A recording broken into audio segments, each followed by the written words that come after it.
Good evening class 12। आज हम लोग बीएसटी का पार्ट बी डिस्कस कर रहे हैं। बहुत स्टूडेंट्स का डिमांड था कि मैम पार्ट बी का चैप्टर सिर्फ 4 है और बहुत कंफ्यूजन हो रहा है। बीएसटी बहुत टफ है मैम, मार्क्स नहीं मिलता है, मार्क्स बहुत भर भर के मिलता है, बट आप लिखोगे तब ना नंबर मिलेगा। आप लोग अपने हिसाब से बाहुबली का कहानी लिख के चले आओगे, स्ट्रीट 2 का कहानी लिख के चले आओगे तो बीएसटी में नंबर थोड़ी ना मिलेगा। मैं बार बार कहती हूँ कुछ की पॉइंट्स आप लोग को अपने दिमाग में बैठा के रखना है, उस की पॉइंट को इलाबरेट करना है। उस की पॉइंट के लिए आप एक छोटा सा नोटबुक रेडी करिए, मेरे नोट्स लिखिए, उसके बाद उसको पढ़िए, इलाबरेट करिए। 100% श्योर शॉर्ट आपको 100 में 90% कहीं नहीं जाएगा। बहुत स्टूडेंट मेरे को थैंक्स कर रहे हैं कि मैम स्टेट बोर्ड्स का कोई वीडियो नहीं बनाता लेकिन आप बनाते हो, तो मैं उन बच्चों के लिए भी ग्रेटफुल हूँ कि मुझे इतना अप्रिशिएट किया। आज आप लोगों का टॉपिक है फिनेंशियल मैनेजमेंट, चैप्टर 1 है पार्ट बी का। Financial management is an integral part of the overall management which is concern with the financial planning. आपको बार बार पता है नो मनी नो हनी, तो बिजनेस के लिए भी फिनांस बहुत जरूरी है क्योंकि finance is the backbone for each and every business. तो यहाँ पर बोला गया है ओवरऑल पार्ट ऑफ मैनेजमेंट। एक फैमिली नहीं चल सकती पैसे के बिना, तो एक management without finance is not possible to run. Financial management is an integral part of overall management which is concern with the financial planning. अगर मैनेजमेंट को कंटिन्यू करना है तो फाइनेंशियल प्लानिंग रहना बहुत जरूरी है। अब इस प्लानिंग के लिए आपको सोर्स ऑफ फंड कहां से आए ये भी जानना जरूरी है। तो financial management is an integral part of overall management which is concern with the financial planning. Selection of the sources of fund, कहां से फंड लाना है, बोरोड कैपिटल होगा कि ओन्ड कैपिटल होगा, प्रॉपर यूटिलाइजेशन फंड। इतना मुश्किल से पैसे मिलते हैं भाई, पैसे को तो हम इधर नहीं उड़ा सकते, तो proper utilization of fund and dividend policy in order to achieving the overall objective of the business. जहां से आप फंड इकट्ठा कर रहे हो, ओन्ड कैपिटल हो या borrowed capital, you have to pay interest और डिविडेंड। तो डिविडेंड पॉलिसी भी आपको डिसाइड करना है in the part of the financial management. क्या क्या पॉइंट आपको याद डेफिनेशन में याद रखना है? Financial planning, selection of sources of fund, utilization of fund and dividend policy. इन 4 वर्ड को याद करके आप डेफिनेशन कंप्लीट कर सकते हो।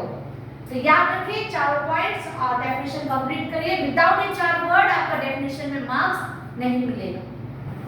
मैनेजमेंट का फीचर ऑफ फाइनेंशियल मैनेजमेंट। आप लोग बोलोगे मैम ये क्या बनाया है? आप लोग को भी ये डायग्राम बनाना है अपने आंसर में। आप लोग जब ये डायग्राम बनाते हो तो फर्स्ट अट्रैक्ट करते हो अपने टीचर को, अपने जो आपकी कॉपी चेक करते हैं। आपने ये डायग्राम बनाया, उसके 1 बाय 1 करके आपने इलाबरेट किया हर एक पॉइंट, तो क्या करते हैं इससे स्कोर बढ़ता है, मार्क्स बढ़ता है। अगर पूछा गया फीचर्स ऑफ फाइनेंशियल मैनेजमेंट, पहले आप डेफिनेशन लिखोगे, फिर इसका डायग्राम लिखोगे, फिर लिखोगे there the following features of the financial management. ये क्या करेगा? आपको मार्क्स इंक्रीज करेगा। फीचर ऑफ फाइनेंशियल मैनेजमेंट में जो हम लोगों को डिस्कस करना है, इसका आप लोगों को 6 मार्क्स का लॉन्ग क्वेश्चन आएगा, रिमेनिंग 4 मार्क्स का एमसीक्यू और एससीक्यू आएगा। तो यहाँ पे जैसे आपने पहला पॉइंट डिस्कशन करना है N integral part of the overall management. Actually finance जरूरी है पूरे मैनेजमेंट को कंट्रोल करने के लिए। Is required for performing manager function. जितना भी मैनेजर फंक्शन है without finance is not possible. Dynamism, अच्छा मैंने जो ये ब्लूप्रिंट से लिखा है ये एक सेंटेंस है, इसको आप इलाबरेट कर सकते हो। आपको ये सेंटेंस माइंड में रख के इस पॉइंट को इलाबरेट करना है। डायनेमिज्म मतलब it's changeable as per the requirement. आपको पता है the world is very dynamic, तो उसी तरह मैनेजमेंट मैनेजर्स स्किल भी बहुत डायनामिक है। तो फिनांस का जरूरत चेंजेबल सिचुएशन में लगता है। Mixture of art and science, यहाँ प्रैक्टिकल एप्लीकेशन है ऑफ द एक्वायर्ड नॉलेज। आपको पता होना चाहिए कि आपका जो पैसा आपका जो फिनांस है बिजनेस में कहाँ कैसे किस तरह लगना चाहिए जो आपके लिए बेनिफिशियल हो। यूनिवर्सिटी मतलब फिनांस का जरूरत, फाइनेंशियल मैनेजमेंट की जरूरत जरूरी नहीं कि बिजनेस में ही हो, profit seeking non profit seeking दोनों ही एरिया में फाइनेंशियल मैनेजमेंट का जरूरत पड़ता है। Decision making process, financial management एक डिसीजन मेकिंग प्रोसेस है जो कंसर्न करता है फाइनेंसिंग, इन्वेस्टिंग और डिविडेंड डिसीजन में। Centralised nature compare with the other areas, कहाँ लगाना है कहाँ नहीं लगाना है सबसे कंपेयर करने के बाद हमको अपने फाइनेंस को सेंट्रलाइज्ड वे में इन्वेस्ट करना है। नेक्स्ट टॉपिक है objective of financial management. Basically ये भी आपका 4 to 6 मार्क्स में आएगा। यहाँ पे दो ऑब्जेक्टिव है आप लोग का, maximization of profit and maximization of NPV ने प्रेजेंट है। अगर प्रॉफिट बढ़ेगा, मैक्सिमाइज प्रॉफिट हो जाता है तो manager are salaried employees of the firm को सैलरी देने में अच्छा रहेगा, हेल्प मिलेगा और शेयर होल्डर, वर्कर, कस्टमर सबका इंटरेस्ट क्या होगा, प्रोटेक्ट होगा। नेक्स्ट जो ऑब्जेक्टिव है maximisation of net profit value, help in cash flow, जैसे एनपीवी वेल्थ मैक्सिमाइजेशन, एनपीवी मतलब वेल्थ मैक्सिमाइजेशन होता है यहाँ पर, और वेल्थ मैक्सिमाइजेशन अगर वेल्थ बढ़ेगा तो हेल्प इन कैश फ्लो होता है।